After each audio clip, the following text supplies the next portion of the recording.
Hi, it's Matt. In the last year or so, we've heard a lot about the demise of retail and the ascendancy of e-commerce. You can look at the valuation of Amazon as an indication that investors see that as the future. And there are plenty of articles about projections of decreased mall closings. Look at Macy's, Kmart. I wrote something about this recently. Forbes has covered this a lot. But my question is retail really dead? Now, every business embraces e commerce in some way, has some sort of online presence, but many are still dependent on brick and mortar revenue. So, what can retail do to build foot traffic and increase revenue? So, I have five simple tips. Okay, so for my first tip, salesmanship, expertise, staff retention. Never underestimate the value of a highly trained, highly motivated staff. I see staff as one of the most important parts, if not the most important part, of a retail business. They're the face when someone comes in. They're on par with your products. You can have the best product in the world, the worst customer service. It doesn't matter. It's not gonna go together. Also, the longer your employees are with you, the more familiar they are with your mission, the more familiar you are with your um, systems, with your procedures, and that creates a customer first environment, and that's something that online retailers can't deliver. Okay, number two, events. Just because you might not be a event driven retail business doesn't mean you can't do them or that you shouldn't do them. Take example, an auto parts store. Do an annual car show. If you're a clothing retailer, do some sort of in-season fashion consultation for your best customers. If you're a small grocery store, bring in your local producers and do a farmers market. The point is, you can make anything an event. Make it a meaningful event to people to come. But the point is that keeps people engaged, and that's something that you can't grasp online.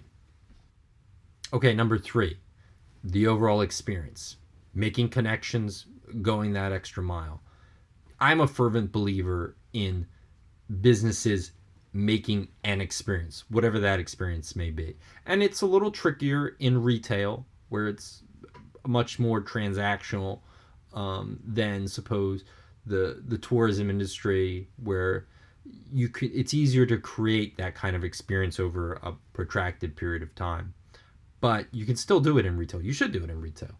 It's about those making it individualized as much as possible. So whether your retail business relies on heavily repeat customers or one-offs, make those personal connections.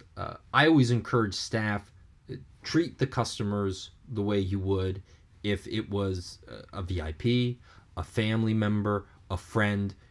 Do something that you can do within reason, but makes that person feel special. Do you have something that you give away? Do you invite people to come back for an event? Or is it just having that staff trained to where they offer that personality that just brightens someone's day? Number four, convenience. You might think I'm crazy that Amazon is very convenient, but I think retail can be very convenient as well. Remember, Amazon in most places still takes 2 days, even if you have Prime.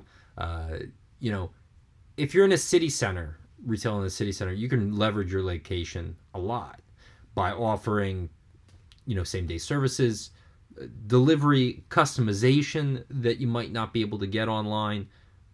Also, you can almost guarantee customer satisfaction. I don't know about you, but I buy a lot of stuff online and it either doesn't fit, I send it back, then maybe I don't buy it again. So if you have a retail setting and you have a staff and you have the systems in place, you can create an environment not only where you sell the person the product that they want, but you can add things on or services on that complement that, and doing it in a way that doesn't feel like you're just selling somebody.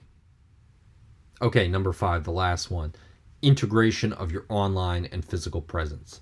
This has a lot to do with branding and messaging.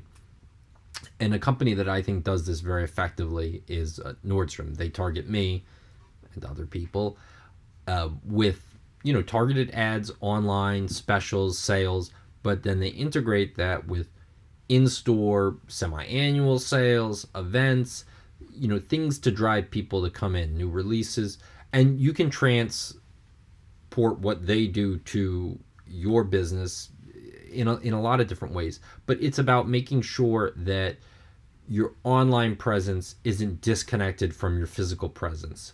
Otherwise, people get confused. It's bad brand messaging, and it's ineffective for your business. I love to talk more about branding. I don't want this video to be too long, so hopefully I'll do one about just branding and your brand message. But remember, integration of your online physical presence.